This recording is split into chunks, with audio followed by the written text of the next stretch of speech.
বইযুগ চিত্র বৈচিত্র্যে আপনাদের সবাইকে স্বাগত। আজ থেকে শুরু করতে যাচ্ছি ইউভাল নোয়া হারারির বিখ্যাত বই Nexus, a brief history of information networks from the stone age to AI.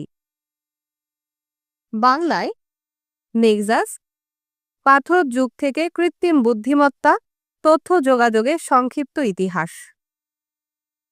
বইটি ২০২৪ সালে প্রকাশের পর থেকেই ব্যাপক পাঠক প্রিয়তা পেয়েছে। এর আগেও এই লেখকের আরেকটি বই সেপিয়েন্স, সেটিও বিশ্বজুড়ে আলোড়ন তুলেছিল। তাহলে শুরু করতে যাচ্ছি ইউভাল নোয়া হারারির বই নেক্সাস। শুরুতেই বইটির প্রস্তাবনা আপনাদের পড়ে শোনাচ্ছি। আমরা আমাদের প্রজাতির নাম রেখেছি হোমোসেপিয়েন্স, বুদ্ধিমান মানুষ। কিন্তু আমরা এই নাম কতটা ধারণ করি তা নিয়ে বিতর্ক করা যায়। গত ১,০০,০০০ বছর ধরে আমরা মানুষ প্রজাতি অবশ্যই প্রচুর ক্ষমতা অর্জন করেছি। আমাদের আবিষ্কার, উদ্ভাবন ও বিজয়ের তালিকা তৈরি করলেই একটি পূর্ণ ভলিউম হবে।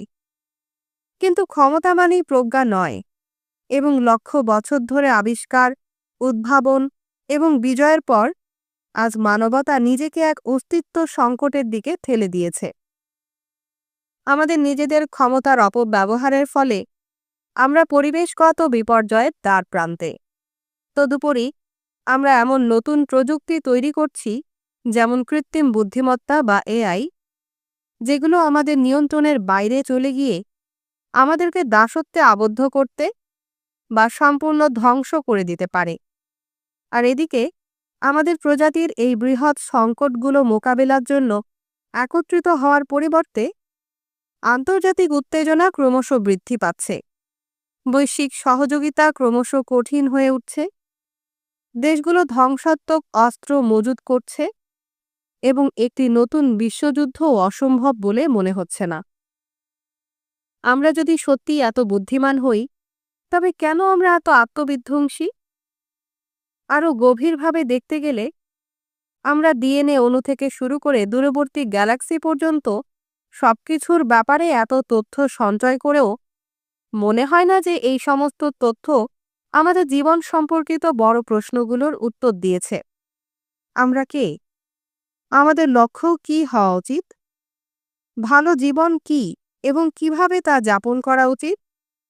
এত বিপুল তথ্য থাকা সত্ত্বেও আমরা এখনও আমাদের প্রাচীন পূর্বপুরুষদের মতোই কল্পনা এবং বিভ্রান্তিতে ভুগছি। নাৎসিবাদ এবং স্তালিনবাদের মতো সাম্প্রতিক উদাহরণগুলোই দেখায় কিভাবে আমাদের আধুনিক সমাজও কখনো কখনো গণবিভ্রান্তির শিকার হয়। কেউই এ নিয়ে বিতর্ক করে না যে আজকাল মানুষ পাথর যুগের তুলনায় অনেক বেশি তথ্য এবং ক্ষমতা অর্জন করেছে, কিন্তু এটা নিশ্চিত করে বলা যায় না যে আমরা নিজেদের এবং মহাবিশ্বে আমাদের ভূমিকা সম্পর্কে আরও ভালোভাবে বুঝতে পেরেছি। ইতিহাস জুড়ে অনেক ঐতিহ্য বিশ্বাস করে যে আমাদের প্রকৃতির কিছু মারাত্মক ত্রুটি আমাদেরকে এমন শক্তির অনুসরণ করতে প্রলুব্ধ করে যা আমরা কিভাবে পরিচালনা করতে জানি না।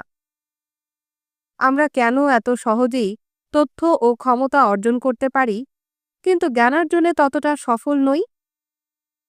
বহু যুগ ধরে নানা ধারা বিশ্বাস করে এসেছে যে আমাদের প্রকৃতির মধ্যে কোনো এক দুর্বলতা আছে, যা আমাদের এমন এক শক্তিকে অনুসরণ করতে প্রলুব্ধ করে যা আমরা নিয়ন্ত্রণ করতে পারি না।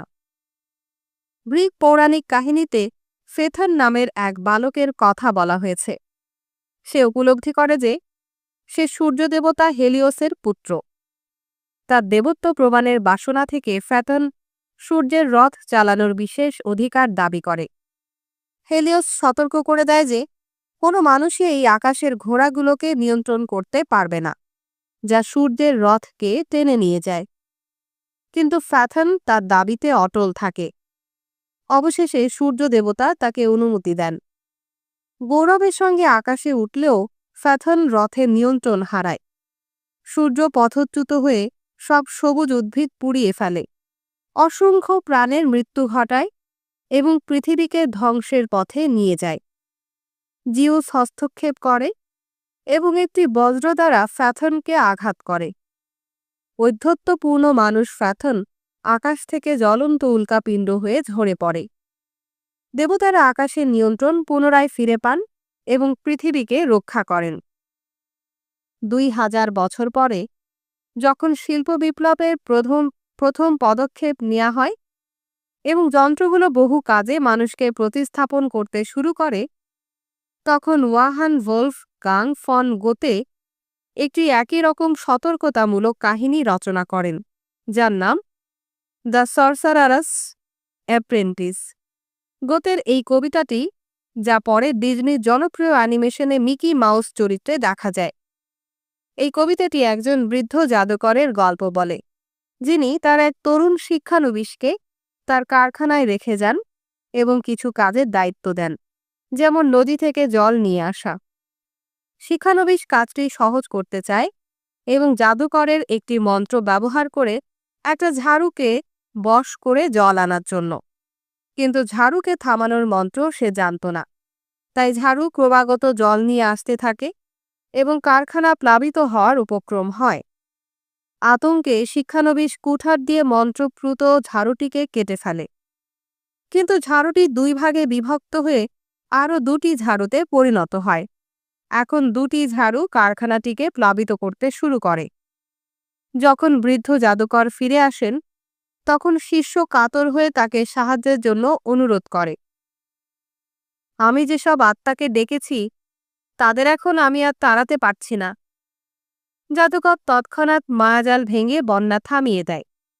এখানে শিক্ষানবিশের জন্য এবং মানবজাতির জন্য শিক্ষাটি পরিষ্কার: কখনো এমন ক্ষমতা ডেকে আনো না যা তুমি নিয়ন্ত্রণ করতে পারবে না।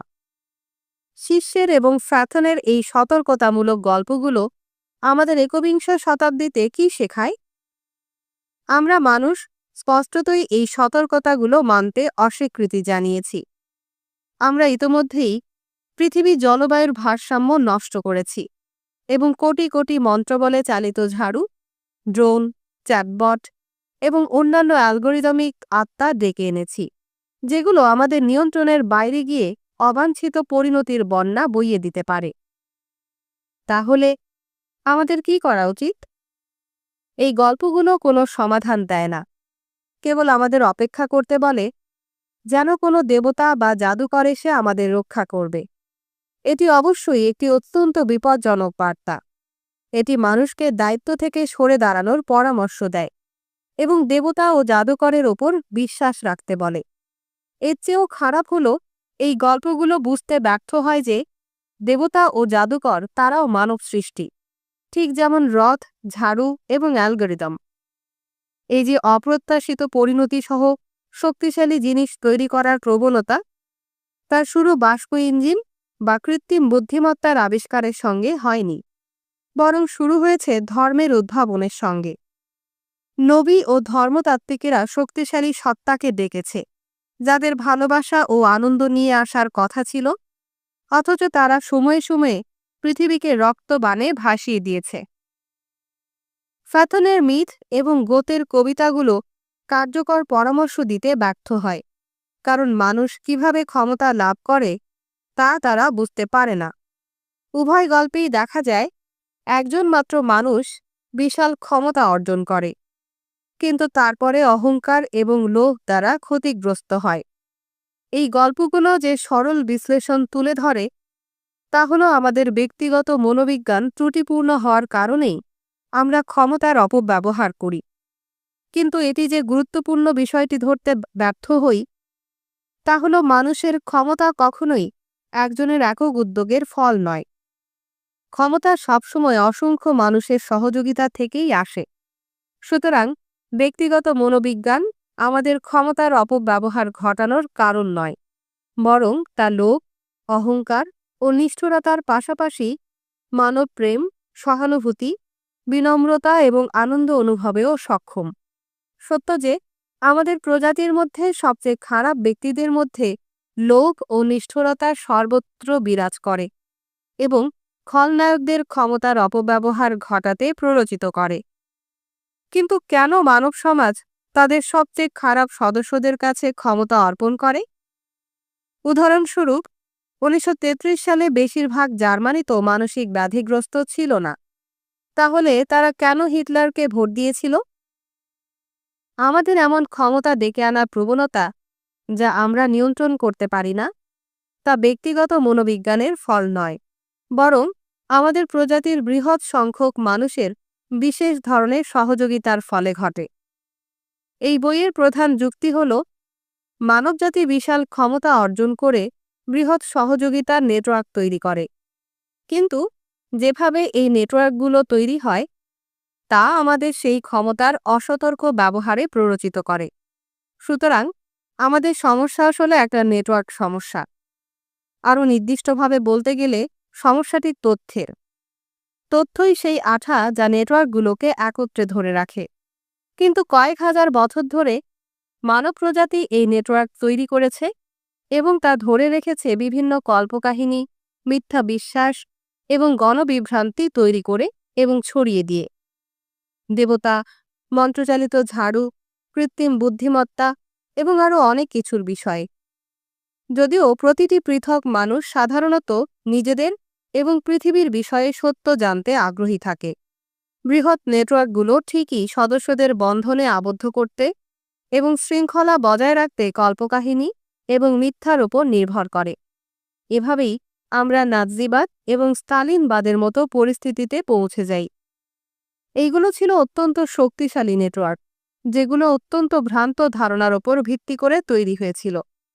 যেমন জর্জ অরওয়েলের বিখ্যাত উক্তি, অজ্ঞতাই শক্তি।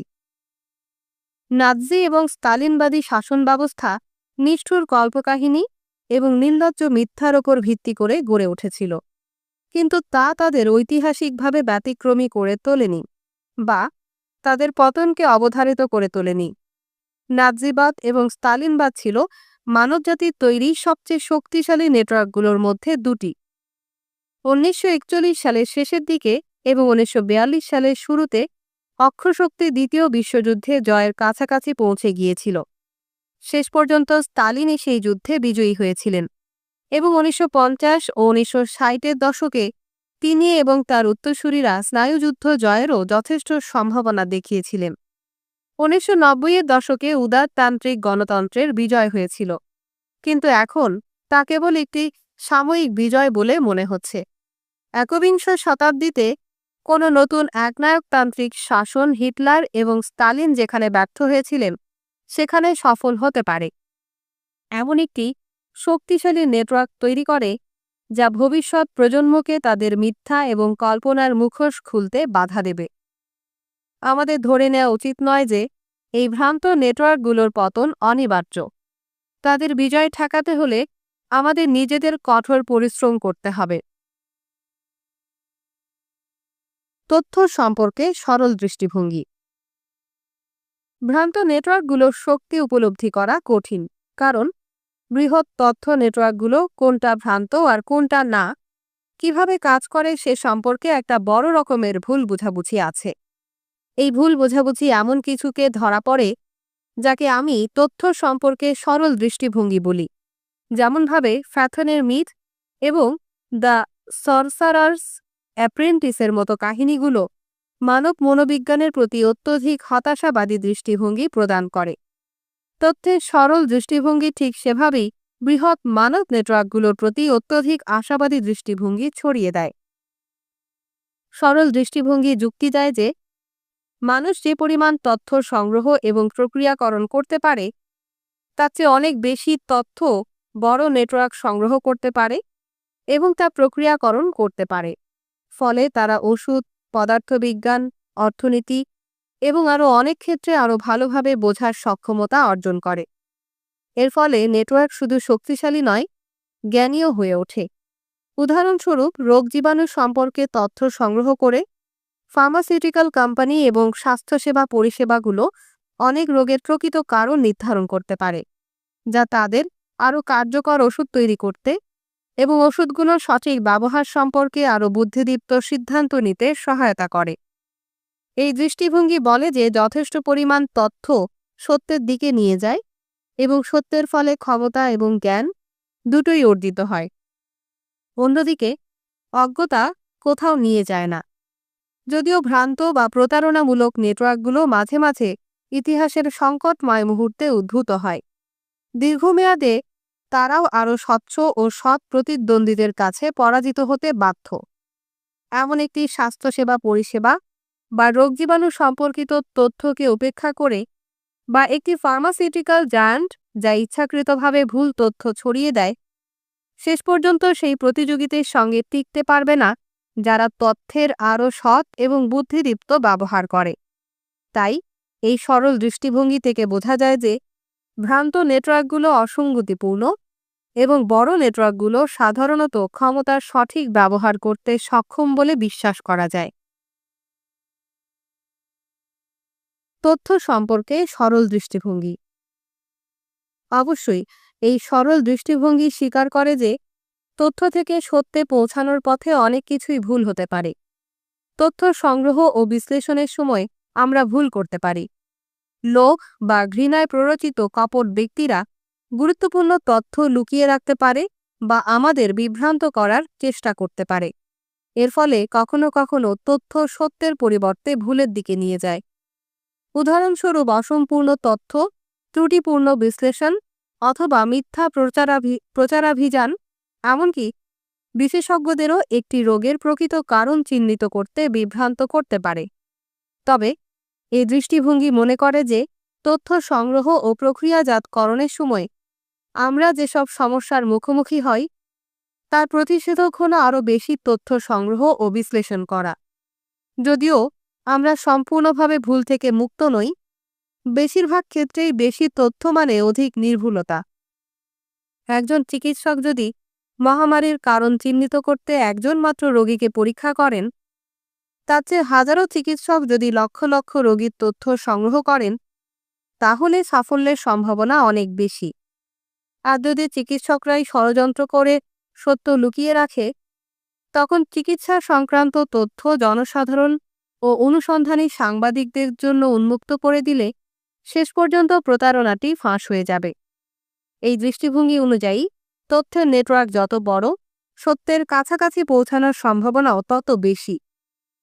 স্বাভাবিকভাবেই যদি আমরা তথ্য সঠিকভাবে বিশ্লেষণ করে গুরুত্বপূর্ণ সত্য উদ্ঘাটন করিও, তাতেও নিশ্চিত করা যায় না যে আমরা সেই জ্ঞানটি বুদ্ধিমত্তার সঙ্গে ব্যবহার করব। প্রজ্ঞা বলতে সাধারণত বোঝায় সঠিক সিদ্ধান্ত নেয়া, কিন্তু সঠিক শব্দটির অর্থ নির্ভর করে বিভিন্ন মানুষের সংস্কৃতির ও মতাদর্শের মূল্যায়নের ওপর।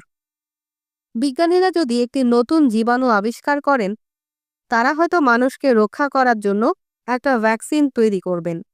কিন্তু যদি বিজ্ঞানীরা অথবা তাদের রাজনৈতিক প্রভুরা একটা বর্ণবাদী মতাদর্শে বিশ্বাস করেন যা কিছু জাতিকে নিকৃষ্ট এবং নিশ্চিহ্ন করার যোগ্য বলে মনে করে, তাহলে সেই নতুন চিকিৎসা জ্ঞান হয়তো এমন একটি জৈবিক অস্ত্র তৈরি করতে সক্ষম হবে বা ব্যবহৃত হতে পারে যা লক্ষ লক্ষ মানুষকে হত্যা করতে পারে। এই ক্ষেত্রেও তথ্য সম্পর্কে সরল দৃষ্টিভঙ্গি ধারণা করে যে অতিরিক্ত তথ্য অন্তত আংশিকভাবে সমাধান হিসেবে কাজ করতে পারে। এই দৃষ্টিভঙ্গি মনে করে যে মূল্যবোধ নিয়ে বিরোধ মূলত তথ্যের অভাব বা ইচ্ছাকৃত মিথ্যা তথ্যের প্রচারের ফলাফল। এই মতে বর্ণবাদীরা এমন মানুষ যারা জীববিজ্ঞান ও ইতিহাসের প্রকৃত তথ্য জানে না। তারা মনে করে যে এসব জাতিভেদ জৈবিকভাবেই বৈধ এবং তারা ভ্রান্ত ষড়যন্ত্র তত্ত্ব দ্বারা মগজ ধোলাইয়ের শিকার। তাই বর্ণবাদের প্রতিষেধক হল মানুষকে আরও বেশি করে জীববিজ্ঞান ও ইতিহাস সম্পর্কিত তথ্য প্রদান করা। এটি হতে পারে সময় সাপেক্ষ, কিন্তু মুক্ত তথ্য প্রবাহের বাজারে সত্য কোনো না কোনো সময়ে জয়ী হবেই। সরল দৃষ্টিভঙ্গি অবশ্যই কয়েকটি অনুচ্ছেদে ব্যাখ্যা করার চেয়েও অধিক সংক্ষিপ্ত ও চিন্তাশীল, তবে এর মূল নীতি হল তথ্য একটি ইতিবাচক বিষয় এবং যত বেশি তথ্য আমাদের কাছে থাকবে ততই তা ভালো। যথেষ্ট তথ্য এবং পর্যাপ্ত সময় পেলে আমরা ভাইরাস সংক্রমণ থেকে শুরু করে বর্ণবাদী পক্ষপাতিত্বের বিষয়গুলো সম্পর্কে সত্য উদ্ঘাটন করতে পারব এবং সেই সঙ্গে আমরা আমাদের শক্তিই নয় এবং সেই শক্তিকে সঠিকভাবে ব্যবহার করার জন্য প্রয়োজনীয় প্রজ্ঞাও বিকাশ করতে পারব। এই সরল দৃষ্টিভঙ্গি তথ্য প্রযুক্তির ক্রমবর্ধমান ক্ষমতাগুলোকে অনুসরণের যৌক্তিকতা প্রদান করে এবং এটি কম্পিউটার যুগ এবং ইন্টারনেটের আধা সরকারি মতাদর্শ হয়ে উঠেছে। 1989 সালের জুন মাসে বার্লিন প্রাচীর এবং আয়রন কার্টের পতনের কয়েক মাস আগে রোনাল্ড রিগান ঘোষণা করেছিলেন যে স্বৈরাচারী নিয়ন্ত্রণের গলিয়াত মাইক্রোচিপের ডেভিড দ্বারা দ্রুত পরাভূত হবে এবং বিগ ব্রাদারের সবচেয়ে বড় রূপটিও যোগাযোগ প্রযুক্তির বিরুদ্ধে ক্রমশ অসহায় হয়ে পড়ছে। তথ্য হলো আধুনিক যুগের অক্সিজেন। এটি কাঁটাতারের প্রাচীর ভেদ করে প্রবাহিত হয়। এটি বিদ্যুৎ সজ্জিত ফাঁদ পাতা সীমানার ওপর দিয়ে ভেসে আসে। বৈদ্যুতিক রশ্মির বাতাস আয়রন কার্টেনের মধ্য দিয়ে প্রবাহিত হয় যেন এটি একখণ্ড জরির কাজ করা কাপড়। 2009 সালের নভেম্বর মাসে বারাক ওবামা একই ভাবধারা প্রকাশ করে চীনে তার সফরের সময় বলেছিলেন, আমি প্রযুক্তির বড় সমর্থক এবং তথ্য প্রবাহের ক্ষেত্রে উন্মুক্ততারও বড় সমর্থক। আমি মনে করি যে তথ্য যত স্বাধীনভাবে প্রবাহিত হবে একটি সমাজ ততই শক্তিশালী হয়ে উঠবে। উদ্যোক্তারা এবং কর্পোরেশনগুলো প্রায়ই তথ্য প্রযুক্তির ব্যাপারে এমনই আশাবাদী দৃষ্টিভঙ্গি প্রকাশ করে। ইতোমধ্যেই 1858 সালে দ্য নিউ ইংল্যান্ডার এর একটি সাময়িকীতে টেলিগ্রাফের আবিষ্কার সম্পর্কে বলা হয়েছিল, এমন একটি যন্ত্রের সৃষ্টি হয়েছে যা পৃথিবীর সমস্ত জাতির মধ্যে চিন্তার আদান প্রদানের সুযোগ করে দিয়েছে। ফলে পুরনো বিদ্বেষ ও শত্রুতা আর টিকে থাকা সম্ভব নয়। 2 শতাব্দী এবং 2টি বিশ্বযুদ্ধ পরেও মার্ক জাকারবার্গ বলেছিলেন যে ফেসবুকের লক্ষ্য হলো মানুষদের আরও বেশি শেয়ার করতে সাহায্য করা, যাতে বিশ্ব আরও উন্মুক্ত হয় এবং মানুষের মধ্যে বোঝাপড়া বাড়ে। 2024 সালে প্রকাশিত তার বই দ্য সিঙ্গুলারিটি ইজ নিয়ারারে খ্যাতনামা ভবিষ্যৎবক্তা এবং উদ্যোক্তা রে কার্জওয়েল তথ্য প্রযুক্তির ইতিহাস পর্যালোচনা করে এই সিদ্ধান্তে পৌঁছেছেন যে বাস্তবতা হল ক্রমোন্নত প্রযুক্তির ফলে জীবনের প্রায় প্রতিটি ক্ষেত্র ক্রমশ উন্নত হচ্ছে। মানব ইতিহাসের বৃহৎ পরিসরে ফিরে তাকিয়ে তিনি মুদ্রণ যন্ত্রের আবিষ্কারসহ নানা উদাহরণ তুলে ধরেছেন, যা দেখায় যে তথ্য প্রযুক্তি তার প্রকৃতিগতভাবেই মানব কল্যাণের প্রায় প্রতিটি ক্ষেত্রে, যেমন সাক্ষরতা, শিক্ষা, সম্পদ, স্বাস্থ্যবিধি, স্বাস্থ্য, গণতান্ত্রিকীকরণ এবং সহিংসতার হ্রাস ঘটাতে সহায়ক একটি গুণময় চক্র সৃষ্টি করে। তথ্য দিয়ে সরল দৃষ্টিভঙ্গি সবচেয়ে সংক্ষেপে ধরা পড়েছে গুগলের মিশন স্টেটমেন্টে, বিশ্বের যাবতীয় তথ্যকে সংগঠিত করা এবং তা সর্বজনীনভাবে সহজলভ্য ও উপযোগী করে তোলা।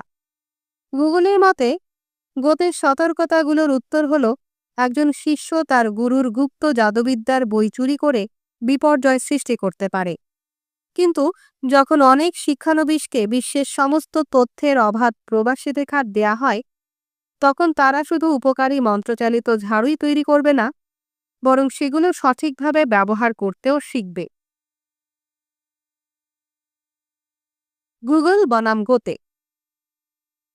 জোর দিয়ে বলা প্রয়োজন যে অনেক ক্ষেত্রেই বেশি তথ্য সংগ্রহ মানুষকে পৃথিবীকে ভালোভাবে বোঝার সুযোগ দিয়েছে এবং তাদের ক্ষমতার সঠিক ব্যবহারে সহায়ক হয়েছে। উদাহরণ হিসেবে শিশু মৃত্যুর হার নাটকীয়ভাবে কমে যাওয়ায় এই ঘটনাটি বিবেচনা করা যেতে পারে। ইয়োহান ভোল্ফগ্যাং ফন গোতে ছিলেন 7 ভাই বোনদের মধ্যে সবচেয়ে বড়, কিন্তু তার সঙ্গে মাত্র তার বোন কর্নেলিয়া 7ম জন্মদিন উদযাপন করতে পেরেছিলেন। রোগে আক্রান্ত হয়ে তাদের ভাই হারম্যান জ্যাকব 6 বছর বয়সে মারা যান। বোন ক্যাথারিনা এলিজাবেথ 4 বছর বয়সে, বোন জোহানা মারিয়া 2 বছর বয়সে, ভাই জর্জ অ্যাডলফ 8 মাস বয়সে এবং আরেক ভাই মৃত অবস্থায় জন্মগ্রহণ করে। কর্নেলিয়াও পরে 26 বছর বয়সে রোগে মারা যায়। ফলে গোতে পরিবার থেকে একমাত্র বেঁচে থাকা সদস্য হন জোহান ভোল্ফগ্যাং। জোহান ভোল্ফগ্যাং ফন গোতে নিজেও 5টি সন্তান জন্ম দিয়েছিলেন, যার মধ্যে বড় ছেলে অগাস্ট ছাড়া বাকি 4 জনই জন্মের 2 সপ্তাহের মধ্যে মারা যায়।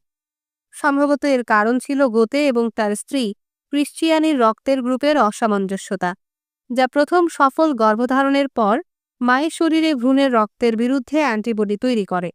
এই অবস্থাটি রেসাস রোগ নামে পরিচিত, যা আজকের দিনে অনেক সফলভাবে নিরাময় করা হয়, যে মৃত্যুহার 2%-এরও কম। কিন্তু 1790-এর দশকে এর গড় মৃত্যুহার ছিল 50% এবং গোতের 4টি ছোট সন্তানের জন্য এটা ছিল নিশ্চিত মৃত্যু। সব মিলিয়ে গোতের পরিবার, যা ছিল 18 শতকের শেষের দিকের একটি সচ্ছল জার্মান পরিবার, তাদের শিশুদের বেঁচে থাকার হার ছিল মাত্র 25%। 12টি সন্তানের মধ্যে মাত্র 3 জন প্রাপ্তবয়স্ক হতে পেরেছিল। এই ভয়াবহ পরিসংখ্যান কোনো ব্যতিক্রম নয়। 1797 সালে গোতে যখন তার দ্য সরসারার্স অ্যাপ্রেন্টিস রচনা করছিলেন, তখন অনুমান করা হয় যে জার্মানির মাত্র 50% শিশু 15 বছর বয়সে পৌঁছাতে পারত এবং বিশ্বের অন্যান্য অংশেও পরিস্থিতি প্রায় একই রকম ছিল। 2020 সালে এসে সারা বিশ্বে 95.6% শিশু 15 বছরে বয়স পর্যন্ত পৌঁছতে পারে এবং জার্মানিতে সেই হার ছিল 99.5%। এই বিশাল সাফল্য অর্জিত হতো না যদি না আমরা রক্তের গ্রুপের মতো বিষয় নিয়ে ব্যাপক পরিমাণে তথ্য সংগ্রহ, বিশ্লেষণ ও শেয়ার করতাম। সেক্ষেত্রে তথ্যের সরল দৃষ্টিভঙ্গি এখানে সঠিক প্রমাণিত হয়েছে। তবে এটি তথ্যের সরল দৃষ্টিভঙ্গির কেবলমাত্র একটি খণ্ডিত চিত্র এবং আধুনিক যুগের ইতিহাস শুধুই শিশু মৃত্যুর হার হ্রাসের গল্প নয়। বর্তমান প্রজন্মে মানবজাতি তথ্য উৎপাদনের পরিমাণ এবং গতির ক্ষেত্রে ইতিহাসের সর্ববৃহৎ প্রবৃদ্ধির অভিজ্ঞতা অর্জন করেছে। প্রতিটি স্মার্টফোনে প্রাচীন আলেকজান্দ্রিয়া গ্রন্থাগারের চেয়েও বেশি তথ্য রয়েছে এবং এটি তার মালিককে বিশ্বের কোটি কোটি মানুষের সঙ্গে তাৎক্ষণিকভাবে সংযুক্ত হওয়ার সুযোগ দেয়। তবুও এত বিশাল তথ্যের অভাবনীয় গতিতে আদান প্রদান হওয়া সত্ত্বেও মানবজাতি নিজের ধ্বংসের কাছাকাছি চলে এসেছে। তথ্যের এই বিপুল ভাণ্ডার থাকা সত্ত্বেও বা হয়তো তার কারণেই আমরা গ্রিন হাউস গ্যাস নির্গমন অব্যাহত রাখছি, নদী ও মহাসাগরকে দূষিত করছি, বন কেটে সাফ করছি, পুরো বাস্তুতন্ত্রকে ধ্বংস করছি, অসংখ্য প্রজাতিকে বিলুপ্তির দিকে ঠেলে দিচ্ছি এবং আমাদের নিজেদের প্রজাতির জীববৈচিত্র্যকেও হুমকির মুখে ফেলছি। আমরা ক্রমাগত আরও শক্তিশালী গণবিধ্বংসী অস্ত্র তৈরি করছি, যেমন থার্মোনিউক্লিয়ার বোমা থেকে ডুমসডে ভাইরাস পর্যন্ত। আমাদের নেতারা এই বিপদ সম্পর্কে অজ্ঞ নন, তবুও সমাধান খোঁজার পরিবর্তে তারা বিশ্বকে যুদ্ধের দ্বারপ্রান্তে নিয়ে আসছেন। আরও বেশি তথ্য থাকলে কি পরিস্থিতি উন্নত হবে নাকি আরও খারাপ হবে? আমরা শীঘ্রই তা জানতে পারব। অসংখ্য কর্পোরেশন এবং সরকার ইতিহাসের সবচেয়ে শক্তিশালী তথ্য প্রযুক্তি, কৃত্রিম বুদ্ধিমত্তা বা এআই, এটি উন্নয়নের প্রতিযোগিতায় নেমেছে। কিছু শীর্ষস্থানীয় উদ্যোক্তা যেমন মার্কিন বিনিয়োগকারী মার্ক অ্যান্ডারসন বিশ্বাস করেন যে এআই অবশেষে মানবজাতির সব সমস্যার সমাধান করবে। 2023 সালের 6 জুন অ্যান্ডারসন কেন এআই পৃথিবীকে বাঁচাবে শিরোনামে একটি প্রবন্ধ প্রকাশ করেন, যেখানে তিনি সাহসী বিবৃতি দেন, যেমন, আমি এখানে সুসংবাদ নিয়ে এসেছি, এআই পৃথিবীকে ধ্বংস করবে না, বরং এটি হয়তো তা বাঁচাতে পারে এবং এআই আমাদের যা কিছু প্রয়োজন তার সব কিছুকেই আরও ভালো করে তুলতে পারে। তিনি উপসংহারে বলেন, এআই এর উন্নয়ন এবং প্রসার আমাদের আতঙ্কিত হবার মতো কিছু নয়, বরং এটি আমাদের নিজেদের, আমাদের সন্তানদের এবং আমাদের ভবিষ্যতের প্রতি একটি নৈতিক বাধ্যবাধকতা। রে কুরজওয়েলও একই মত পোষণ করে তার বই দ্য সিঙ্গুলারিটি ইজ নিয়ারারে যুক্তি দেন যে এআই সেই কেন্দ্রীয় প্রযুক্তি যা আমাদেরকে মানবজাতির সম্মুখীন হওয়া জরুরি সমস্যাগুলোর মোকাবেলা করতে সাহায্য করবে, যেমন রোগ, দারিদ্র্য, পরিবেশগত অবনতি এবং আমাদের সকল মানব দুর্বলতা অতিক্রম করা। নতুন প্রযুক্তির এই প্রতিশ্রুতি বাস্তবায়নে আমরা নৈতিকভাবে দায়বদ্ধ। কুরজওয়েল এআই এর সম্ভাব্য বিপদ সম্পর্কে সম্পূর্ণ সচেতন এবং সেই বিষয়গুলোতে গভীরভাবে বিশ্লেষণও করেন। তবে তিনি বিশ্বাস করেন যে এই ঝুঁকিগুলো সফলভাবে প্রশমিত করা যেতে পারে। অন্যদিকে অনেকে এই বিষয়ে সন্দেহ প্রকাশ করেন। শুধু দার্শনিক বা সমাজবিজ্ঞানীরাই নন, বরং অনেক শীর্ষস্থানীয় এআই বিশেষজ্ঞ এবং উদ্যোক্তা যেমন Yoshua Bengio, Geoffrey Hinton, Sam Altman, Elon Musk এবং মুস্তফা সুলেমানও জনসাধারণকে সতর্ক করেছেন যে এআই আমাদের সভ্যতাকে ধ্বংস করতে পারে। 2024 সালে বেনজিও, হিন্টন এবং আরও অনেক বিশেষজ্ঞের যৌথভাবে লেখা একটি প্রবন্ধে উল্লেখ করা হয়েছিল, অবাধ এআই অগ্রগতি বিপুল সংখ্যক প্রাণের ক্ষতি এবং জীবমণ্ডল ধ্বংস, এমনকি মানবজাতির বিলুপ্তির দিকে নিয়ে যেতে পারে। ২০২৩ সালে ২,৭৭৮ জন এআই গবেষকের ওপর করা একটি সমীক্ষায় ১/৩ বেশি গবেষক মনে করেন যে উন্নত এআই এর ফলে মানব বিলুপ্তির মতো ভয়াবহ পরিণতির অন্তত ১০% সম্ভাবনা রয়েছে। ২০২৩ সালে চীন, যুক্তরাষ্ট্র এবং যুক্তরাজ্য সহ প্রায় ৩০টি সরকার ব্লেচলি ডিক্লারেশন অন এআই স্বাক্ষর করে, যেখানে স্বীকার করা হয়েছিল যে এই এআই মডেলগুলোর সবচেয়ে গুরুত্বপূর্ণ ক্ষমতা থেকে ইচ্ছাকৃত বা অনিচ্ছাকৃতভাবে মারাত্মক, এমনকি বিপর্যয়কর ক্ষতির সম্ভাবনা রয়েছে। এমন ধ্বংসাত্মক পরিণতির কথা বলে বিশেষজ্ঞ এবং সরকারগুলো হলিউডে সেই বিদ্রোহী রোবটের চিত্র তুলে ধরতে চায় না, যারা রাস্তায় নেমে গুলি চালাবে। এই ধরনের ঘটনা খুবই অপ্রত্যাশিত এবং আসল বিপদ থেকে মানুষকে বিভ্রান্ত করে। বিশেষজ্ঞরা বরং দুটি ভিন্ন বিপদের বিষয়ে সতর্ক করেছেন। প্রথমত, এআই এর শক্তি বিদ্যমান মানব সংঘর্ষগুলোকে আরও তীব্র করতে পারে, যা মানবজাতিকে একে অপরের বিরুদ্ধে দাঁড় করাবে। ঠিক যেমন বিংশ শতাব্দীতে আয়রন কার্টেন শীতল যুদ্ধের প্রতিদ্বন্দ্বী শক্তিগুলোকে বিভক্ত করেছিল, তেমনই একবিংশ শতাব্দীতে সিলিকন কার্টেন, যা কাঁটাতারের বদলে সিলিকন চিপ এবং কম্পিউটার কোড দিয়ে তৈরি, এক নতুন বৈশ্বিক সংঘর্ষে প্রতিদ্বন্দ্বী শক্তিগুলোর মধ্যে বিভাজন ঘটাতে পারে। কারণ এআই অস্ত্র প্রতিযোগিতায় ক্রমাগত আরও বিধ্বংসী অস্ত্র তৈরি করবে। একটি ছোট্ট স্ফুলিঙ্গ বিরাট বিপর্যয়ের সূত্রপাত ঘটাতে পারে। দ্বিতীয়ত, এই সিলিকন কার্টেন শুধু মানুষকে নয়, বরং নতুন এআই আমাদের শাসকদের থেকে সকল মানুষকে বিভক্ত করতে পারে। আমরা যেখানেই থাকি না কেন, আমাদের জীবন নিয়ন্ত্রণকারী, আমাদের রাজনীতি ও সংস্কৃতিকে পুনর্গঠনকারী, এমনকি আমাদের দেহ এবং মনেরও পুনর্গঠনকারী অসীম অ্যালগোরিদমের জালে জড়িয়ে পড়তে পারি, যা আমাদের পক্ষে বোঝা তো দূরের কথা, তা নিয়ন্ত্রণ করা বা থামানো অসম্ভব হয়ে উঠবে। ২১ শতকের কোনো সাম্রাজ্যবাদী নেটওয়ার্ক যদি বিশ্ব জয় করতে সক্ষম হয়, তবে তা হয়তো কোনো মানব একনায়কের অধীনে নয়, বরং অমানবিক বুদ্ধিমত্তার অধীনে পরিচালিত হবে, যারা শুধু চীন, রাশিয়া অথবা গণতন্ত্র পরবর্তী আমেরিকাকে প্রধান সাম্রাজ্যবাদী শাসক হিসেবে মনে করেন। তারা আসল বিপদটিকে ভুলভাবে বোঝেন। আসলে চীনা, রাশিয়ান, আমেরিকান এবং পৃথিবীর সকল মানুষ একইভাবে এই অমানবিক বুদ্ধিমত্তার সাম্রাজ্যবাদী সম্ভাবনার দ্বারা হুমকির সম্মুখীন। এই বিপদের বিপুল প্রভাব বিবেচনা করে এআই সম্পর্কে সব মানুষেরই আগ্রহী হওয়া উচিত। যদিও সবাই এআই বিশেষজ্ঞ হতে পারবে না, তবে আমাদের সকলের মনে রাখা উচিত যে এআই মানব ইতিহাসে প্রথম প্রযুক্তি, যা নিজে থেকেই সিদ্ধান্ত নিতে এবং নতুন ধারণা তৈরি করতে সক্ষম। পূর্ববর্তী সমস্ত মানব আবিষ্কার মানুষকে ক্ষমতায়িত করেছে, কারণ নতুন যন্ত্র যতই শক্তিশালী হোক না কেন, তার ব্যবহারের সিদ্ধান্ত আমাদের হাতেই থেকেছে। ছুরি বা বোমা নিজেরাই কাউকে হত্যা করার সিদ্ধান্ত নেয় না। এগুলো বোকার মতো যন্ত্র, যা তথ্য প্রক্রিয়াকরণ ও স্বাধীনভাবে সিদ্ধান্ত নেয়ার মতো বুদ্ধিমত্তাহীন।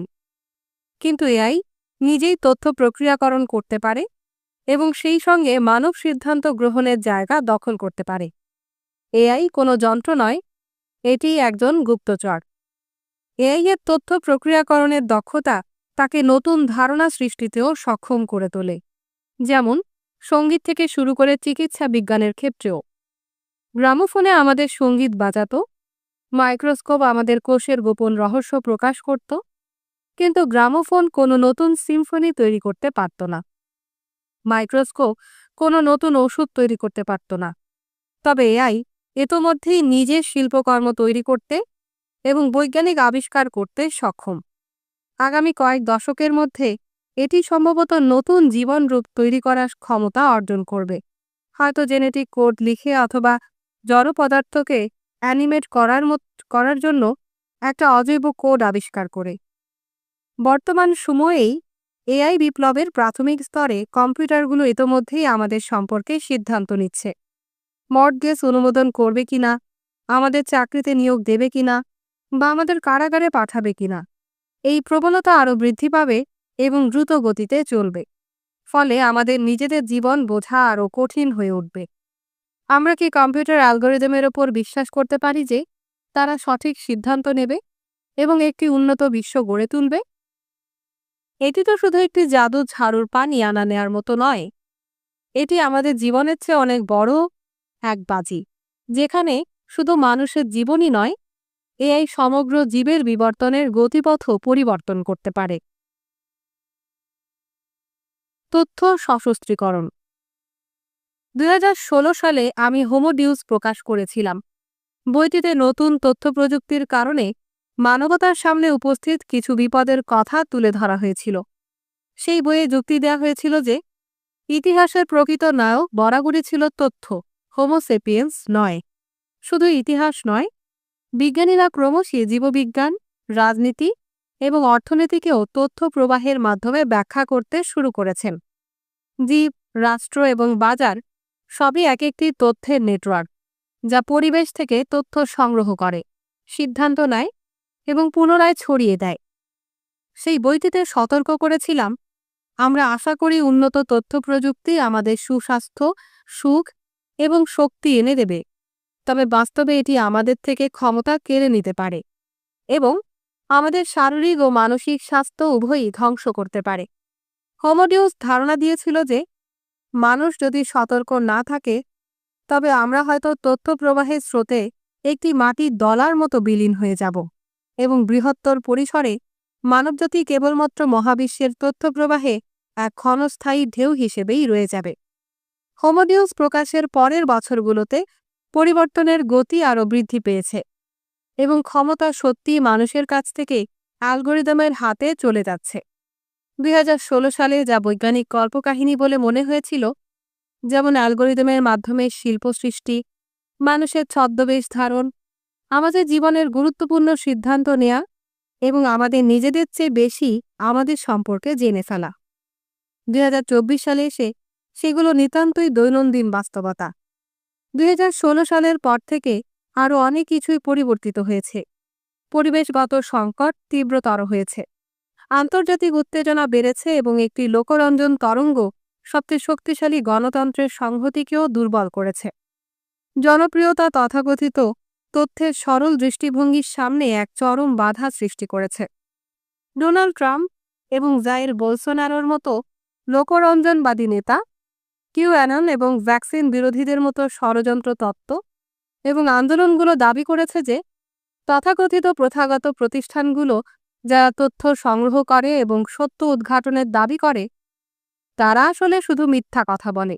আমলা, বিচারপতি, ডাক্তার, মূলধারার সাংবাদিক এবং একাডেমিক বিশেষজ্ঞরা আসলে অভিজাতদের একটি চক্র, যাদের সত্যের প্রতি কোনো আগ্রহ নেই এবং তারা জনগণের ক্ষতির বিনিময়ে নিজেদের জন্য ক্ষমতা এবং সুবিধা লাভের জন্য ইচ্ছাকৃতভাবে বিভ্রান্তিকর তথ্য ছড়াচ্ছে।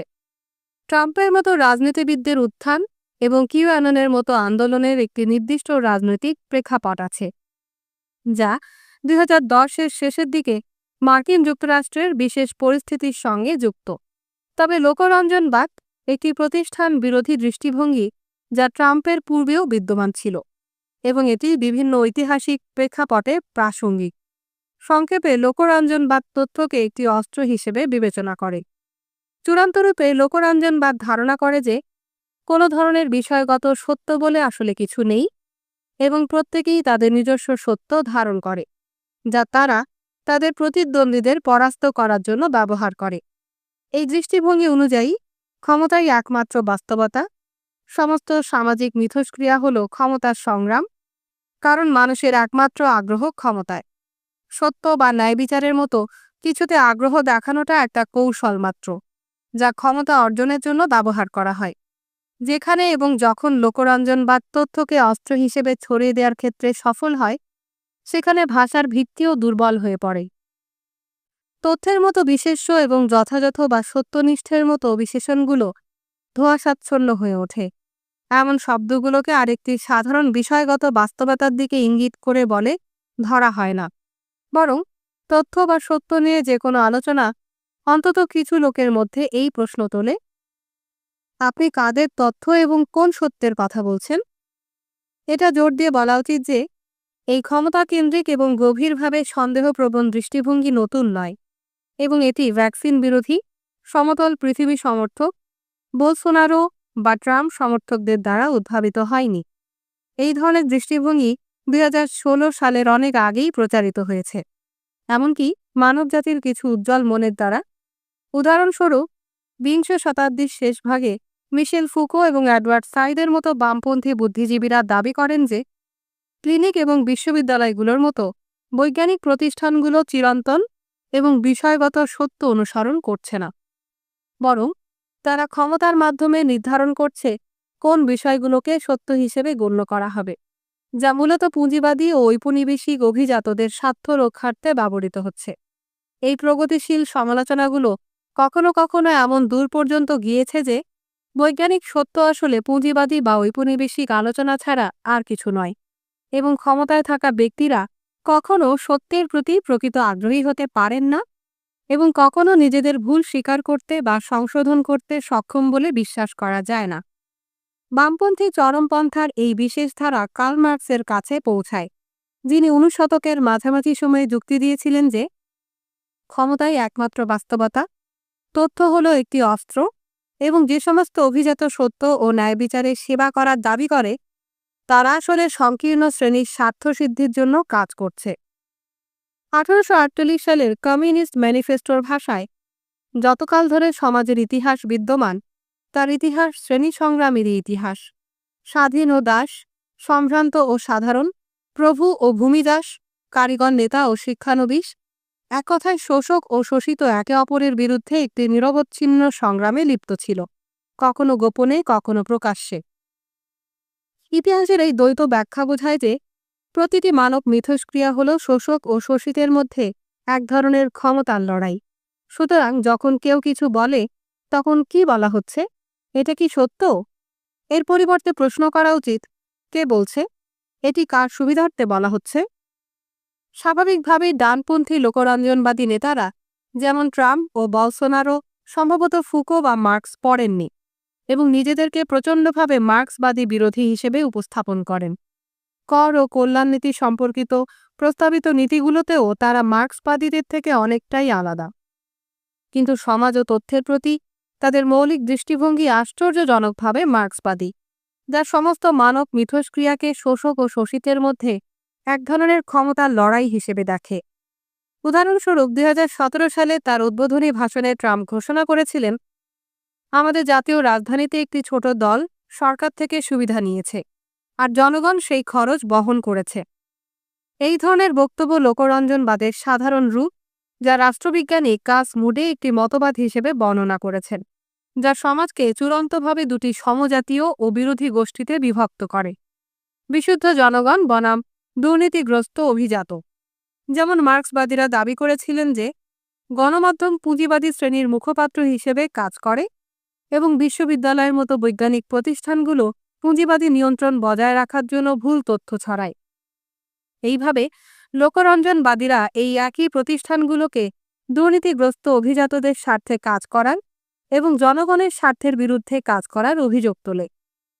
বর্তমান যুগের লোকরঞ্জনবাদীরাও অতীতের প্রকট প্রতিষ্ঠা বিরোধী আন্দোলনের মতোই জর্জরিত হন। যদি ক্ষমতাই একমাত্র বাস্তবতা হয় এবং তথ্য শুধু একটি অস্ত্রই হয়, তবে তা লোকরঞ্জনবাদীদের সম্পর্কে কি বলে? তারাও কি কেবল ক্ষমতারই পেছনে ছুটছে, আর তারা কি তেমনই ক্ষমতার জন্য আমাদের সঙ্গে মিথ্যে কথা বলছে? লোকরঞ্জনবাদীরা এই জটিলতা থেকে বেরিয়ে আসতে দুটি ভিন্ন উপায়ে চেষ্টা করেছে। কিছু লোকরঞ্জনবাদী আধুনিক বিজ্ঞানের আদর্শ এবং সংশয়বাদী অভিজ্ঞতাবাদের ঐতিহ্যের প্রতি আনুগত্য প্রকাশ করে। তারা মানুষকে বলে যে প্রকৃতপক্ষে কোনো প্রতিষ্ঠান বা কর্তৃপক্ষকে কখনোই বিশ্বাস করা উচিত নয়, এমনকি কোনো আত্মপ্রকাশিত লোকরঞ্জনবাদী পার্টি ও রাজনীতিবিদদেরও নয়, বরং তোমাকে নিজেই গবেষণা করতে হবে এবং কেবল তুমি নিজে যা সরাসরি পর্যবেক্ষণ করতে পারো সেটাকেই বিশ্বাস করতে হবে। এই দৃষ্টিভঙ্গি বৈজ্ঞানিক মনে হতে পারে এবং মুক্তমনা ব্যক্তিদের আকর্ষণ করতে পারে, তবে এটি একটি প্রশ্ন খোলা রেখে যায়, কিভাবে মানব সম্প্রদায়গুলো একসঙ্গে কাজ করে স্বাস্থ্য ব্যবস্থা গড়ে তুলবে বা পরিবেশগত নিয়মগুলো পাশ করবে, যার জন্য বৃহৎ আকারের প্রাতিষ্ঠানিক সংগঠনের প্রয়োজন। একজন একক ব্যক্তি কি সমস্ত প্রয়োজনীয় গবেষণা করতে সক্ষম হবে, যাতে পৃথিবীর জলবায়ু উত্তপ্ত হচ্ছে কিনা এবং কি করা উচিত তা নির্ধারণ করা যায়? অতীত শতাব্দীর নির্ভরযোগ্য রেকর্ড সংগ্রহ করার কথা না হয় বাদই থাকলো, কিভাবে একজন ব্যক্তি সারা পৃথিবী থেকে জলবায়ুর তথ্য সংগ্রহ করবে? কেবল আমার নিজের গবেষণাকেই বিশ্বাস করা বৈজ্ঞানিক বলে মনে হতে পারে, কিন্তু বাস্তবে এটা বিশ্বাস করার কোনো বস্তুনিষ্ঠ সত্য নেই, যা বিশ্বাস না করারই সমতুল্য। যেমন আমরা চতুর্থ অধ্যায়ে দেখব, বিজ্ঞান একটি সহযোগিতামূলক প্রাতিষ্ঠানিক প্রচেষ্টা, ব্যক্তিগত অনুসন্ধান নয়। একটি বিকল্প জনতুষ্টিবাদী সমাধান হল আধুনিক বৈজ্ঞানিক সত্য খোঁজার আদর্শকে পরিত্যাগ করা এবং ঈশ্বরের প্রকাশ বা আধ্যাত্মিকতায় ফিরে যাওয়া। খ্রিস্টান, ইসলাম ও হিন্দু ধর্মের মতো ঐতিহ্যবাহী ধর্মগুলো সাধারণত মানুষকে অবিশ্বস্ত এবং ক্ষমতালোভী হিসেবে চিত্রিত করেছে, যারা কেবল ঈশ্বরীয় বুদ্ধিমত্তার হস্তক্ষেপের মাধ্যমেই সত্যে পৌঁছতে পারে।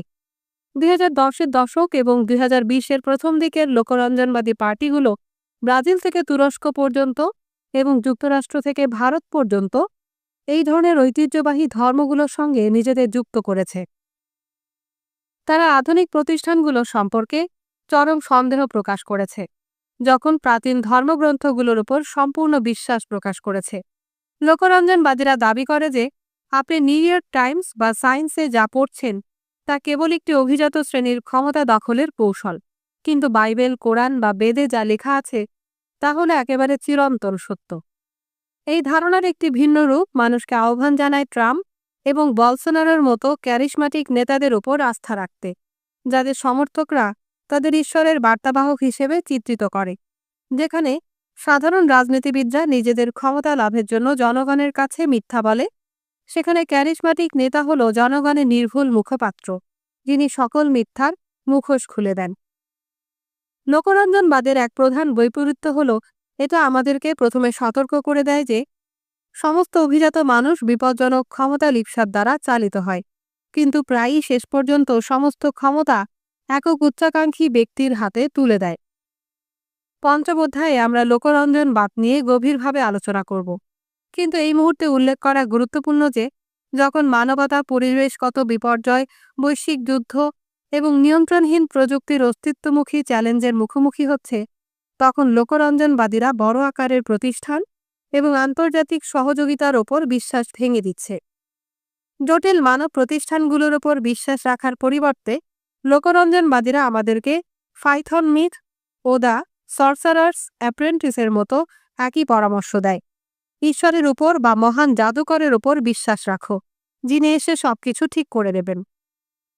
যদি আমরা এই পরামর্শ গ্রহণ করি, তাহলে স্বল্প সময়ের মধ্যে আমরা সবচেয়ে ক্ষমতালোভী মানুষের দাসত্বে থাকব এবং দীর্ঘ সময়ের মধ্যে নতুন এআই প্রভুদের অধীনে।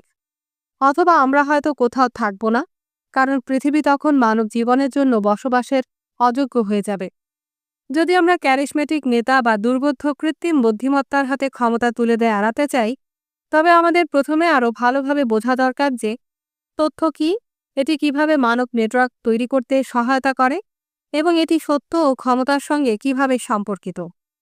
জনতুষ্টিবাদীরা তথ্যের সরল দৃষ্টিভঙ্গির প্রতি সন্দেহ প্রকাশ করে ঠিক কাজই করছেন, তবে তাদের মনে করা ভুল যে ক্ষমতাই একমাত্র বাস্তবতা এবং তথ্য সবসময় একটি অস্ত্র। তথ্য সত্যের কাঁচামাল নয়, আবার এটি কেবলমাত্র একটা অস্ত্রও নয়।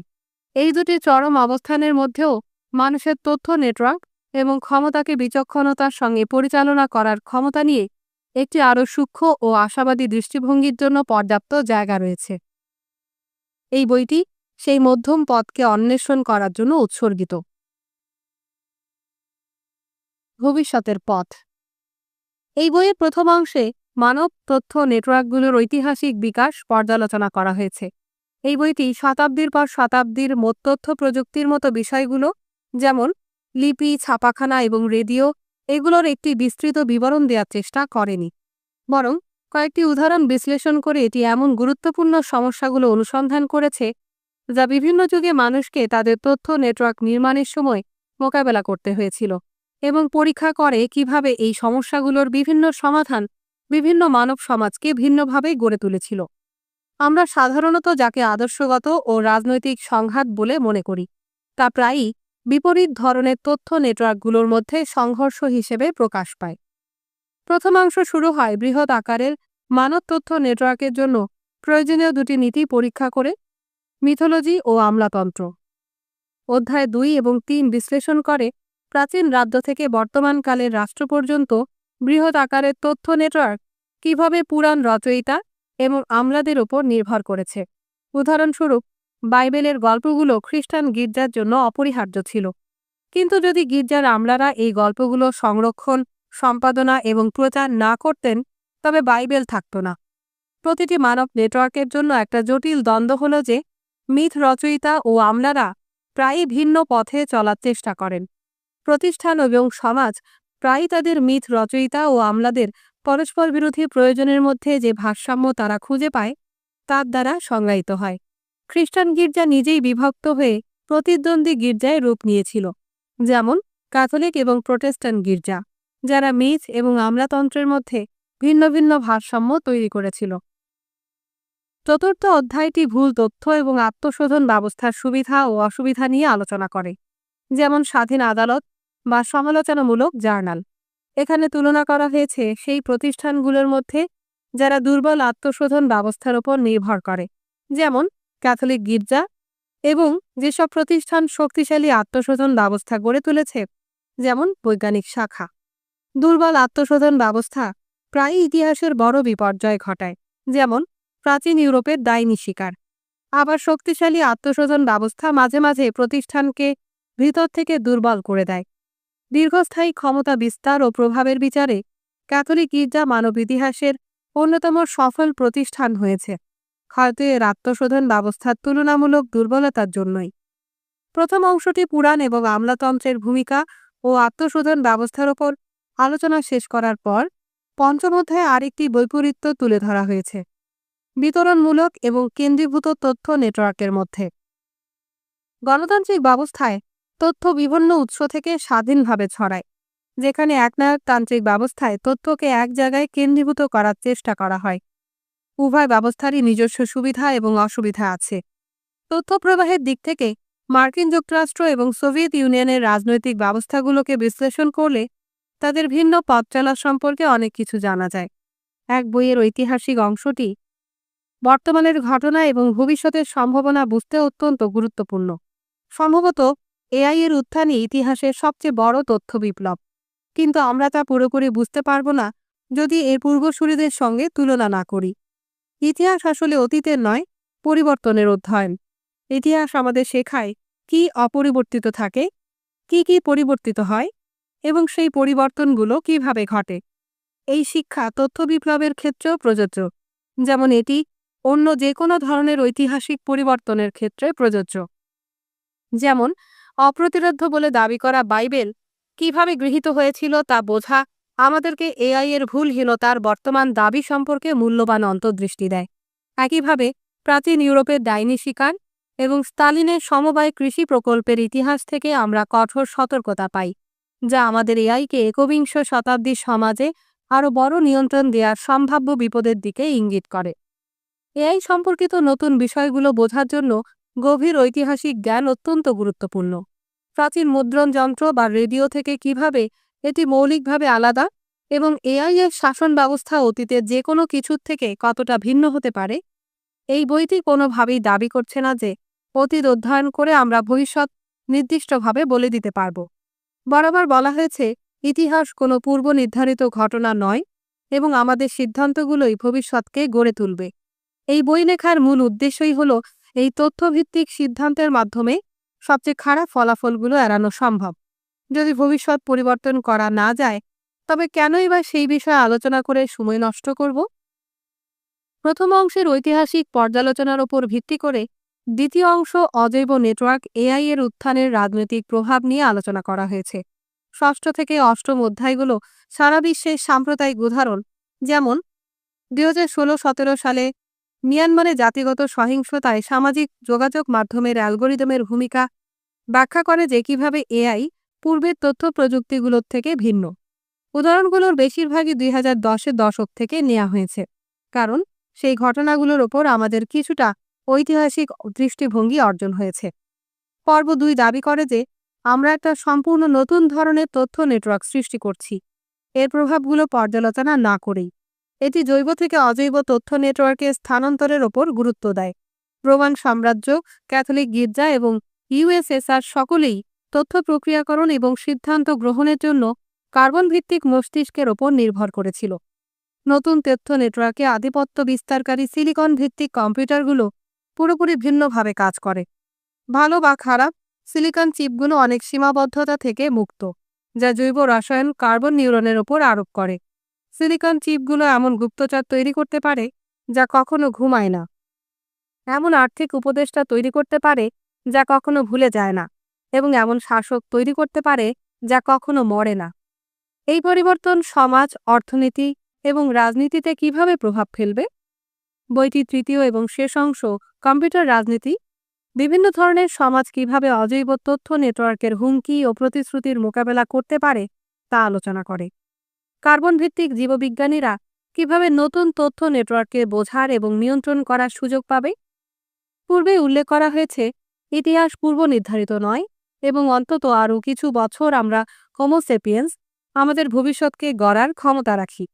তদনুসারে অধ্যায় 9 বিশ্লেষণ করে কিভাবে গণতান্ত্রিক ব্যবস্থা অজৈব নেটওয়ার্কের সঙ্গে মোকাবেলা করতে পারে। উদাহরণস্বরূপ, যদি আর্থিক ব্যবস্থা ক্রমশ এআই দ্বারা নিয়ন্ত্রিত হয় এবং অর্থের অর্থ জটিল অ্যালগরিদমগুলোর ওপর নির্ভরশীল হয়ে পড়ে, তাহলে রক্তমাংসের রাজনীতিবিদরা কিভাবে আর্থিক সিদ্ধান্ত নিতে পারবে? আমরা যদি আরও বুঝতে নাই পারি যে আমরা আসলে আরেকজন মানুষের সঙ্গে কথা বলছি নাকি একজন চ্যাটবটের সঙ্গে, যে মানুষের ছদ্মবেশে কথা বলছে, তাহলে গণতন্ত্র কিভাবে অর্থনীতি বা লিঙ্গ বিষয়ে কোনো জনপরিসরে আলাপচারিতা বজায় রাখবে? অধ্যায় 10-এ আলোচনা করা হয়েছে যে অজৈব নেটওয়ার্ক একনায়কতন্ত্রে কী প্রভাব ফেলতে পারে। একদিকে স্বৈরশাসকেরা জনপরিসরে সকল আলাপচারিতা বন্ধ করতে আগ্রহী হতে পারে, কিন্তু তাদেরও কৃত্রিম বুদ্ধিমত্তার প্রতি ভয় রয়েছে। স্বৈরাচারী শাসন নিজেদের গুপ্তচরদের ভয় দেখিয়ে এবং সেন্সর করে টিকে থাকে, কিন্তু একজন মানব স্বৈরাচারী কিভাবে কৃত্রিম বুদ্ধিমত্তাকে ভয় দেখাবে? তার রহস্যময় প্রক্রিয়াগুলোকে সেন্সর করবে বা এটিকে ক্ষমতা দখল করা থেকে রোধ করবে?